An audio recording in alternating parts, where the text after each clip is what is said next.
Marius Vlog, supportan po natin mga kalingap.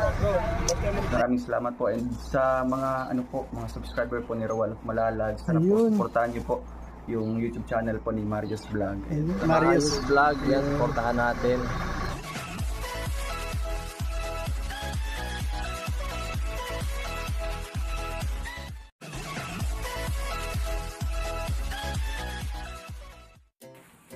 Ayun mga kalingap, magandang araw po sa inyong lahat, magandang gabi, magandang hapon. At kung bago pa lang ho kayo sa aking channel, please subscribe po at pakiclick na rin yung notification bell para maging updated ho kayo lagi sa gagawin ko pang mga video. At ngayon mga kalingap, kung napapansin ninyo, kasama ko ngayon si Kaprondi. Ito siya yung nasa unahan. At mga kalingap, meron kami pupuntahan na isang #1 daw hong fans ni Roel of Malalag at ni Rochelle. So nakisama ho tayo dito mga kalingap at sabi niya nga pwede naman ako mag-video. At syempre po wag natin kalimutang suportahan Kuya Bal Santos Matubang, Atid na Vlog at Kalingap Rab. At ang inyo pong lingkod, Marius Vlog. Sana po palagi nating susuportahan, wag nyo nating kalimutan. At yan nga ho, si Kaprondi ang nauna. May pupuntahan ho tayo dito mga kalingap. Samahan mo ho kami para ito raw ho yung #1 fans ni Roel of Malalag at saka ni Rochelle. Nakapunta na raw sila dito, sila Roel, kaya papasyalan ho natin. Ayan po, si Kaprondi po yung nasa unahan ko. Suportahan po natin ang bawat isa. Ayan po, marami pong salamat. Mga kalingap, yung birthday ni nanay ko na ipinasyalan po ni Roel at Rachel. Binigyan talaga nila ng time para mapasyalan yan. Ayan. Kaya sobrang blessed ni nanay ko. Tuwa siya noon. Oo, sabi niya, dinala ko si Roel siya, di ba? Oo. Tuwan-tuwa siya sa akin, kaya ikaw nagdala mismo dito. Ako mismo. Ako yung nagawa ng setup. Ayun mga kalingap, kasama ho natin nga si Kaprondi. At napakalaking oportunidad na nakasama ko siya. Ay, pasensya na, natagalan kami. Ayan po. Ayan po mga kalingap, kung nandito na kami sa bahay ni Nanay Connie na #1 fans ni Roel at ni Rochelle. Ayan po mga kalingap.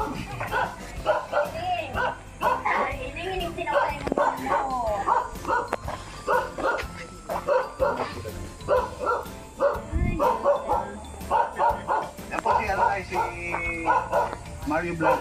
Ayan, ano siya sanay kasi hindi kanya kilala. Gusto mong makilala din sa ano niya. Sikat ito si nanay. Pasok naman, upo kayo dito. Pwede ho na kita makunan mo lang ng kaunting Ay, pwede. sala-sala po na kasi isa rin po tayong mga kalingap para makilala din ho yung channel ko ng dahil sa inyo. Ano, Nay? Thanks. Thank you po. Sige. Nay, kumusta na ho kayo, Nay? Ito, kumbaga, ang edad ko ay talagang medyo nasa ng edad. Kaya parang mahina na ako ngayon na hindi katulad ng mga nakaraan. Po. Oo. Bakit po na ilan ng edad na po ninyo ba? 18. Nag-18 na ako nung June 12. At narinig ko nga ho na ikaw pala yung #1 fans ni Rochelle at ni Roel. Ayun, napakalaking kakuha ito sa akin dahil nakilala kita. Dahil po kay Kaprondi ay nakilala kita. So ngayon po, ayan po mga kalingap, nandito po tayo ngayon kay Nanay Connie. Ayan. Maraming pong salamat na Connie sa kaunting kuwan mo lang po sa akin. Ayan po. At sa ngayon po pala, dito kami manananghalian. Ay, oo, nagluluto mga bata. Ay, yung manugang ko nagsundo ng aking apo. Kaya yung asawa na andito man na siya na nag-asikaso. Pasok muna kayo. Opo, Manay. Hayaan mo po kasi pag kami nakapasok dyan, hindi na kami lalabas. Grabe. Ayan, Nanay. Ayan. Kaya nagulat nga ako kanina pagpasok ko dito. Ay, siguro. Kuhan ko lang ngayon, sabi ko, siguro ito pinagawa ni Roel of Malalag itong bahay. Nakakasyak. Ayan. Sariling sikap ito ng mga anak ko. Yung anak kong nasa New Zealand ang nagpagawa nito. Talagang supporter ka lang ho talaga nila. Tuwang to. Parang nung ako, hindi pa ako nahihilo. Yung mga nakaraan parang kulang sa akin ang araw pag hindi ko sila napapanood.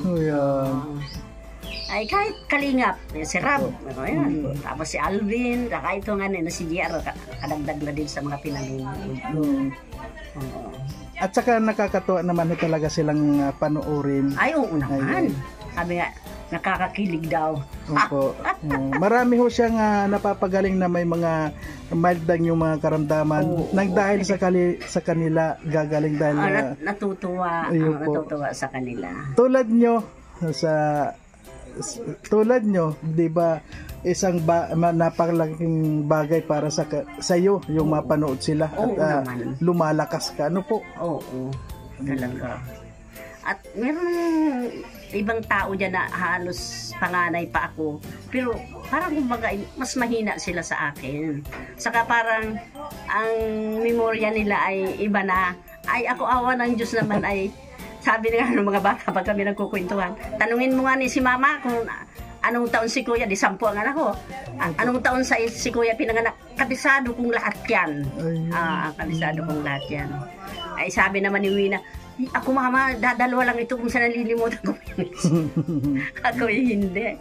Ay, salamat sa Diyos at ako ay ayaw kong ang pinagdadasal ko. Sana naman yung isip ko ay laging yung normal na sabagay, ako malilimutin na din kung minsan. Pero sa palagay ko, kumpleto pa naman ang isip. Basta lang ho, manonood kayo palagi ng Rochelle, palagi hong press yung pakiramdam ninyo, ano po. At saka isama muna ho yung mga buong kalingap. Ay, oo naman. Kapag natapos mo na yung Rochelle. Oo, nanonood talaga ako ng mga kalingap. At ang inyo pong lingkod, gawin parang patalastas na lang yung gawin nyo kay Marius Vlog. Marius Vlog. Ayun po, Nay, marami pong salamat. Salamat Napakalaking din. bagay po. At makarating kayo sa dako paroon. Ayun, at Salamat. salamat po, nagpapasalamat talaga dito kay Kaprundi dahil sinama niya ako dito. Napakalaking bagay po sa akin yung nakarating dito sa inyo. Ayan po, Nay, marami pong salamat. Okay. Ayan po mga kalingap, habang ini-interview ni Kaprundi si Nanay Connie, ay nandito ako sa kanilang bakuran at nagmamasid sa kanila.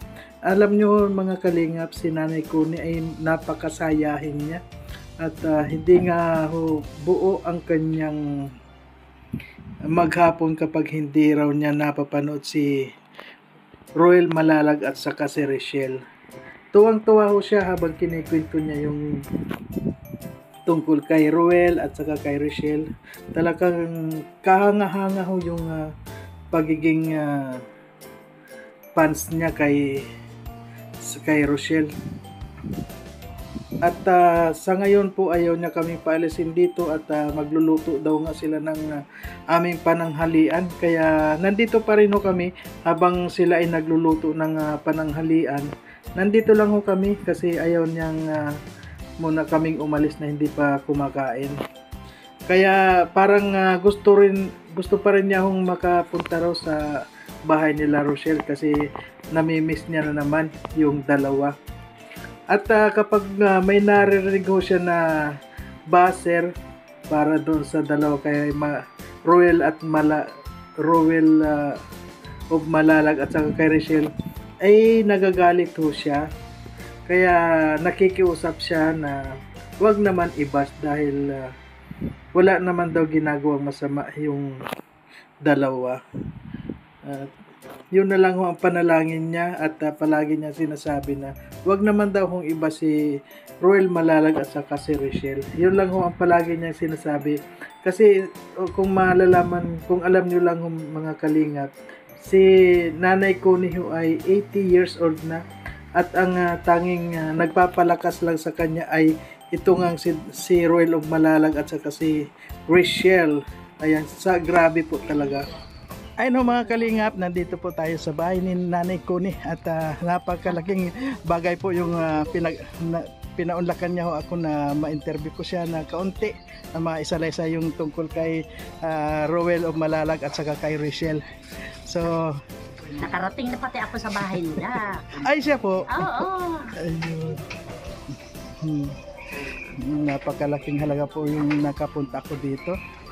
At kakain pa rin ho kami sa loob. Kaya Abangan nyo ho mamaya kung ano yung kakainin namin sa loob sa bahay ni Nanay Connie. Ay, oo. Nagluluto nga sila. Ayan po. Ayan po mga kalingap, hanggang dito na lamang po ang aking video. At wag ho nating kalimutan suportahan Kuya Bal Santos Matubang, Ate Edna Vlog at Kalingap Rab po. At ang inyo pong lingkod, Marius Vlog. Sana wag nating kalimutan suportahan po para marami pa ho tayong matulungan na mga mahirap at yung nararapat talagang tulungan. Ayan po mga kalingap, hanggang dito na lang po. Bye bye po.